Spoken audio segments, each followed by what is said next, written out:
Hello and welcome to session number 3 of our team builder level of winning in the workplace. Again, my name is Clay Staires with the Leadership Initiative. And this training, this specific session is going to be all about how to expand our measure of relationship or how to begin to expand our friendships with other people.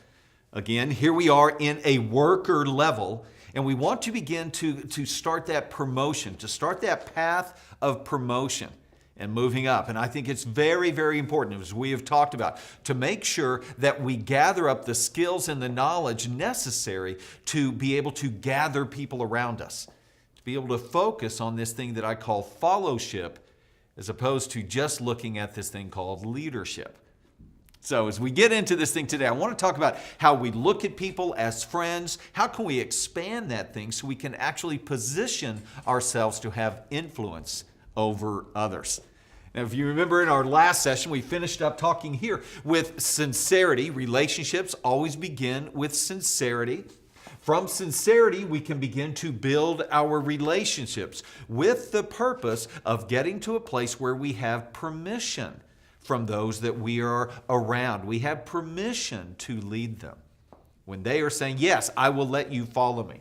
From this place of permission, we can begin to challenge. Remember talking about this? We just begin to challenge that relationship. And the way that we do that is we simply ask people, hey, I'm going to come over here. Will you come over with me? Hey, I'm going to work on this project. Will you work on this project with me? Hey, I'm going to come and do this. Will you do this with me? And again, that's a key word. We want to make sure that we are using the word with. Will you do this with me? As opposed to, hey, I need you to go do something for me. This is very important. Again, the for me, that is when we've stepped up into more of a leadership, more of a management, when we actually have a position over people that we begin to say, hey, will you go do this for me? Go do this for me. But now at this level, when we are building relationships and beginning to challenge those relationships, the challenge comes with an invitation to do things with me.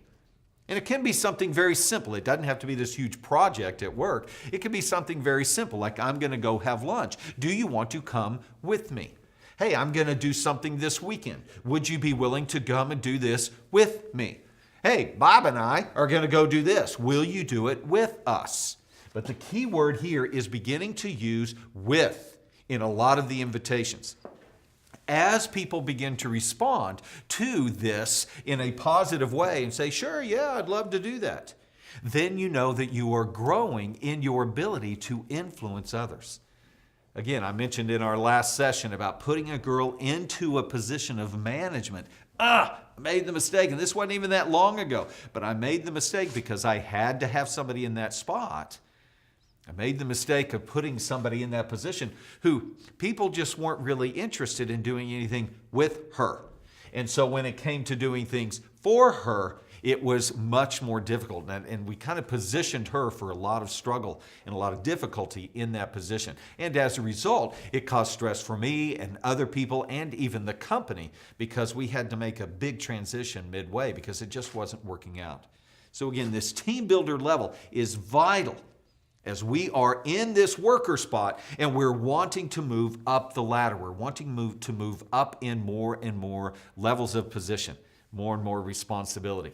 So again, as we dive into this today, how are we going to expand the way we look at people? How are we going to expand those friendships so we move from this thing called friend when I'm looking, remember talking about this last time, how we see other people that we're working with?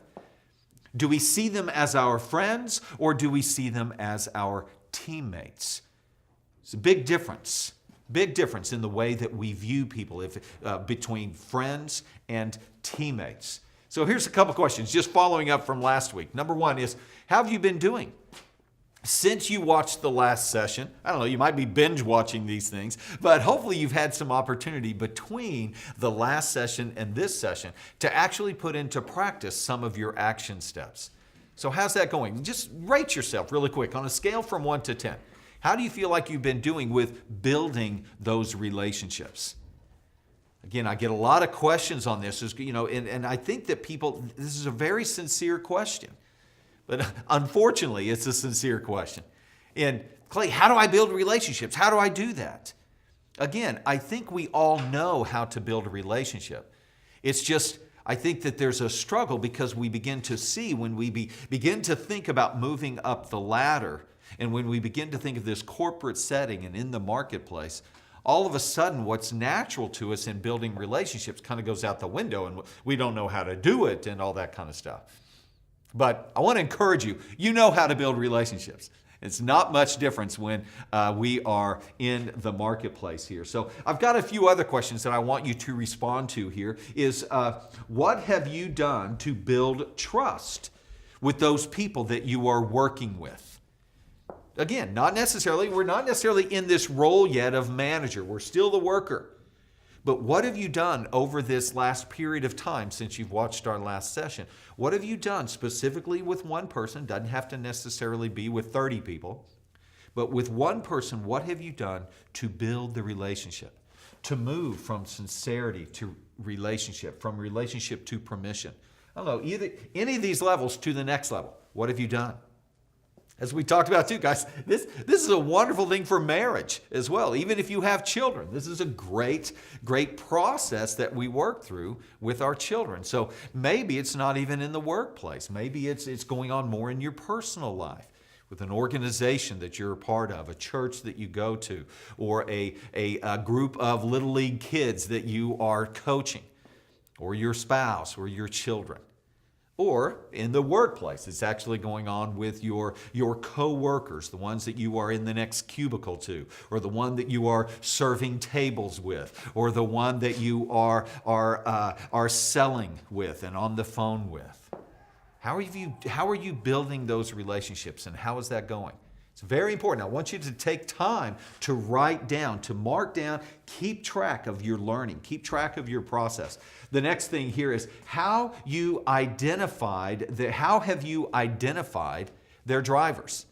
Remember talking about this in the last session. If I'm going to begin to build relationships with people, one of the key things I need to do is get in communication, start the conversation, begin to learn about them. We're going to talk about some of these things here in just a moment. But how have you identified their drivers? Have you done that yet? And when I say their drivers, I'm primarily talking about the things that drive them, the things that energize them. Have you had those conversations with one or two or more of your coworkers? Again, I promise you, if you don't know what drives people, it will be very difficult to lead them because you will have to be the driver. If you find yourself getting promoted into a management position and you haven't discovered the drivers of the people, then you personally will have to become their driver. Ugh. And I tell you, it will wear you slick. Even if you're just leading one person, it will wear you out. Because if you're like me, you're doing everything you can just to keep yourself driven and motivated and energized on a daily basis. I don't want to be responsible for having to keep others driven. So what I need to do at the very beginning is start those conversations. Discover what drives them, what energizes them, what are they passionate about, what is their goals, what are they looking for in life? Because so many people are just looking here and now. I just want to get through today. I just want to get this thing done so I can get to tonight. And again, I get that. That's okay. But at some level in this process, when you begin to expand your relationships with people, we need to begin to discover what is just below the surface and maybe what is below that. So if you begin asking those questions yet, if not, this is something you need to begin doing. You don't want to overwhelm folks, but just begin asking them some of these questions as you are going about your day. Next of all, how are these people responding to you? As you begin to talk to them, are they engaging in conversation?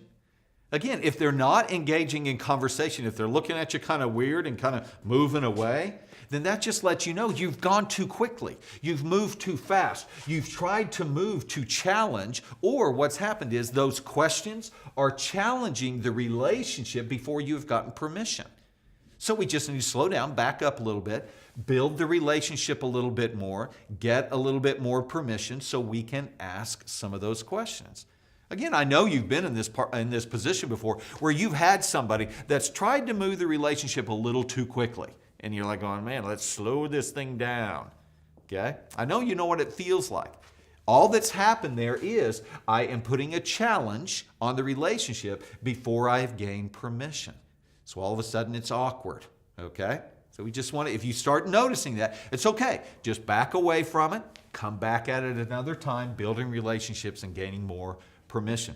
So, how about this? We talked about this in the last session. How are you viewing the people that you are working with? Again, are you viewing them as, they're competitors. I want to beat them. I want them to lose so I can win. Or is that how you're looking at them? Or are you viewing them more of, I just want to hang out with them, just want to be their buddies, just want to be their friends? Okay? And again, that's fine too. Or are you beginning to look at them as people that have desires, people that have goals in their life, but don't know how to get there? And as people that you can encourage, people that you can inspire, people that you can speak to kindly and bring them along their way. Again, how you see them will be how you lead them. So at this very early level, when you are co-workers with other people, the idea is that we begin to see them more and more as teammates rather than just friends. We're going to talk about that here in just a moment. So here we go. So Clay, you talk about this building relationships. How do I build relationships at work? I get it in my personal life, but how do I do it at work? Again, it's very much the same. We need to start conversations with people. We need to begin finding out about them. We need to begin asking them questions. Again, it's not like you're doing some kind of an interview, okay? It's just in the conversation, we're asking them questions about themselves. Again, remember talking about the F5 life. Ask them questions about that. Ask them questions about their friends. Ask them questions about their job, their skills. Ask them questions about their future. Ask them questions. You can even ask them questions about their faith. These are all things. Ask them, do they work out? Ask them about their fitness. How are they doing with their exercise and all of that? But each of these 5 F's, those are great introduction questions to begin to discover information about people. Some other things is, what are their interests? What do they love to do? What are their hobbies? If money wasn't an object, what would you be doing? Also, asking them questions. As you're asking them questions, be sure to listen for what their drivers are. Listen for the things that energize them. Listen for the things that they're passionate about.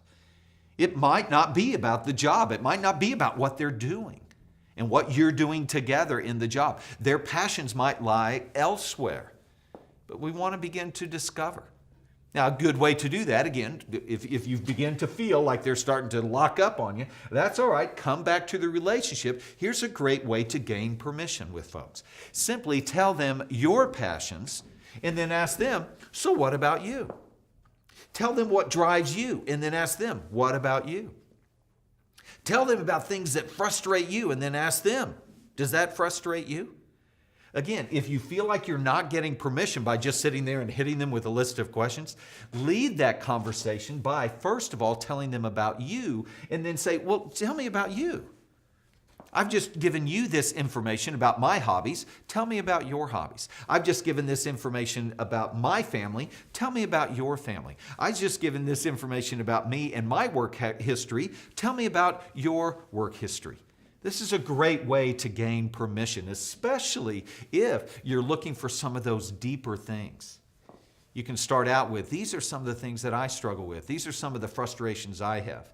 These are some of the things that along my path have been difficult for me. These are some of the hurdles that I've had to overcome. These are some of the mountains that I've had to climb. These are some of the people that I've been so frustrated with. And you just kind of go, and then you're going, how about you? Does that make sense? Have you ever had to deal with that? Have you ever had to overcome that problem, overcome that mountain, climb that mountain, deal with this type of person?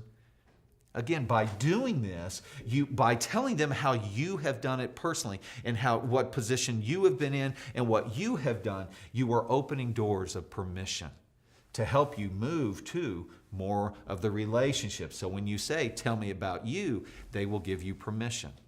Now again, if they begin to push back on you, it lets you know, I'm challenging a little too quickly.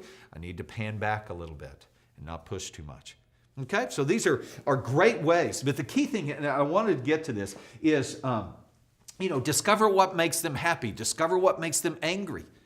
Discover what frustrates them. But here's the key thing. We want to try to move to this place in the relationship where we are able to meet their need. Meet their need. It's important as we move from just hanging out as buddies and pals, if we want to deepen the relationship, we have to get to a place where me as a person, I begin to meet the needs of others. Not necessarily just meeting all their wants, okay? But meeting a need for them. I love this concept of meeting a need. When you begin to meet the needs of other people, I promise you, they will interpret that as you are thinking about me. You care about me. You are aware of my needs. And what that does, I promise you, what that does is they will give you more permission so you can add more of a challenge. And when we say more of a challenge, you're just asking in more ways. How about if you come and do this with me? How about if you come and do this with me? Now I'm actually going and doing something really hard. Will you come and do it with me? It's not necessarily just something fun and entertaining, but now I'm actually going to do something hard. Will you come and do it with me? Hey, I'm going to work on this project at work. Will you do it with me? Hey, I'm wanting to meet these goals in my life. Would you be willing to come and do that with